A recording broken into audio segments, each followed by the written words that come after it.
जय शिवराय मित्रांनो, स्वागत आहे तुमचं नवीन एका व्हिडिओमध्ये. तर आता जस्ट एक कालचा ब्लॉग आपण एंड केला, तुम्ही बघितला असेल कालच. आणि आता नवीन एक आपण ब्लॉग चालू करतोय.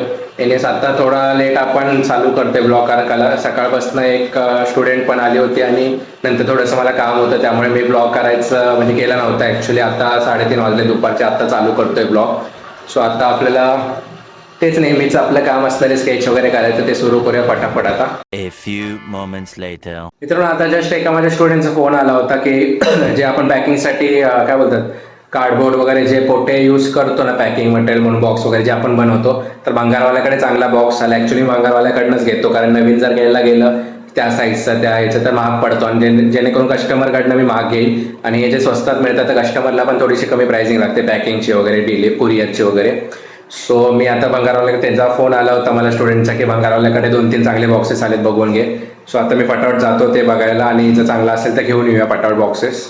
तर तुम्ही बघू शकता, मला वाटतं फ्रीजचा बॉक्स आहे, मोठा फ्रीज जो असतो ना त्याचा बॉक्स आहे. आणि बऱ्यापैकी मोठा हा बॉक्स, म्हणजे असं पूर्ण ओपन करून हा पूर्ण 4 साईडने ओपन होणार आहे. आता व्हिडिओमध्ये कदाचित छोटा दिसत असेल, पण माझ्या हाईटने तुम्ही बघू शकता केवढ्या हाईटला बॉक्स आहे, आणि अख्खा बऱ्यापैकी मोठा आहे. जरा ओपन करून जर तुम्हाला दाखवलं ना,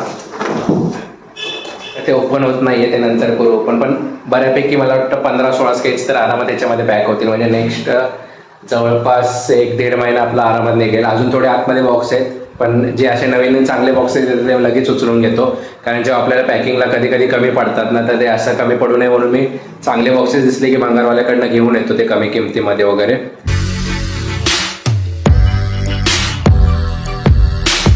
2 hours later. जवळपास 7:30 वाजलेत आता, संध्याकाळचे. आणि जे आपण स्केच चालू केलं होतं ते आज मला म्हणजे फिनिश तर होणार नाहीये, फक्त स्केचची आउटलाईन झाली आणि फेस शेडिंग वगैरे कम्प्लीट करायचंय. मोस्टली आता ट्राय करेन की फेस शेडिंग कम्प्लीट करून घेऊया. त्याच्या आधी मी व्हिडिओ एडिटिंग करून घेतो, त्यानंतर मग फेस शेडिंग लागतो, कारण रोजच्या रोज व्हिडिओ एडिटिंग करणं इम्पॉर्टंट आहे, नाही तर दुसऱ्या दिवशी ब्लॉग तुम्हाला बघायला मिळणार नाही. सो व्हिडिओ एडिटिंग पहिल्यांदा करून घेतो. 1 hour later. चला मित्रांनो, फायनली आपली व्हिडिओ एडिट करून झालेली, आणि जवळपास 8:30 वाजलेत. एका तासातच व्हिडिओ एडिट केले. छोटाच व्हिडिओ होता, त्यामुळे जास्त काय टाईम नाही लागला.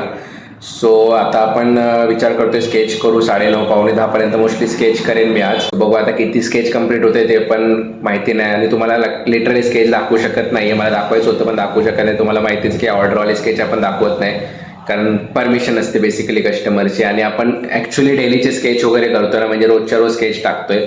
आणि आपण कसं ॲक्च्युली डेलीचे ब्लॉग करतोय, म्हणजे आजचा ब्लॉग जो शूट करतोय तो उद्या आपण दाखवतो. आणि याच्यात काय होतं की समजा ब्लॉगमध्ये जर मी स्केच वगैरे दाखवलं आणि समोरच्या व्यक्तीला ती सरप्राईज कुणाला तर द्यायचं असतं स्केच, म्हणजे त्याच्या आधीच त्यांना ब्लॉगमध्ये बघायला मिळेल, म्हणजे ते सरप्राईज निघून जाईल. त्यामुळे मी आता ट्राय करतोय की ब्लॉगमध्ये बेसिकली आपण स्केच कोणताही दाखवायचं नाही ऑर्डरवालं. बाकीचे आपण फ्री स्केच करतो किंवा ॲक्टरचे स्केच करतो ते तर बघायला मिळतातच, पण ऑर्डरवाले स्केच बिलकुल पण तुम्हाला बघायला मिळणार नाहीत आतापासून ब्लॉगमध्ये.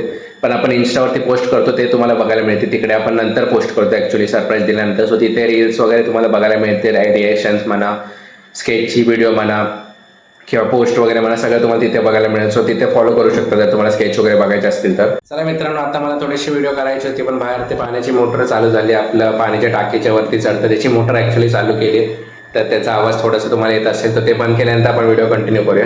बाय द वे मित्रांनो, आपण जे स्केच वगैरे कस्टमरचे देतो त्यांची रिॲक्शन वगैरे, गिफ्ट देतानाची वगैरे रिॲक्शन व्हिडिओ वगैरे असते, ती इन्स्टावरती तर आपण पोस्ट करतोच. पण आतापासून आपण ब्लॉगमध्ये पण तुम्हाला दाखवायचं ट्राय करेन मी, जेवढे आपल्याला येतील आतापासून तेवढे.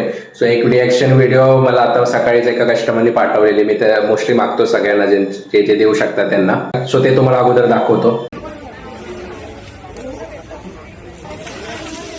वाव, एक नंबर. ब्लॅक अँड व्हाईट काढतो पूर्ण कागद का फ्रेम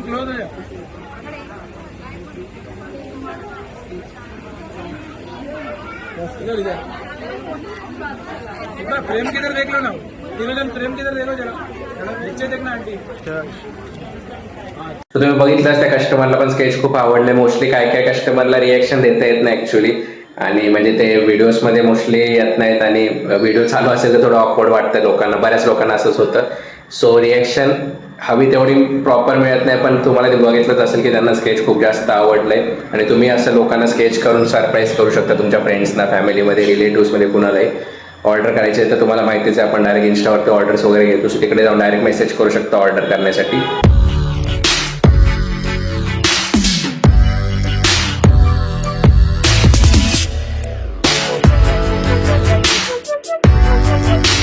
1 hour later.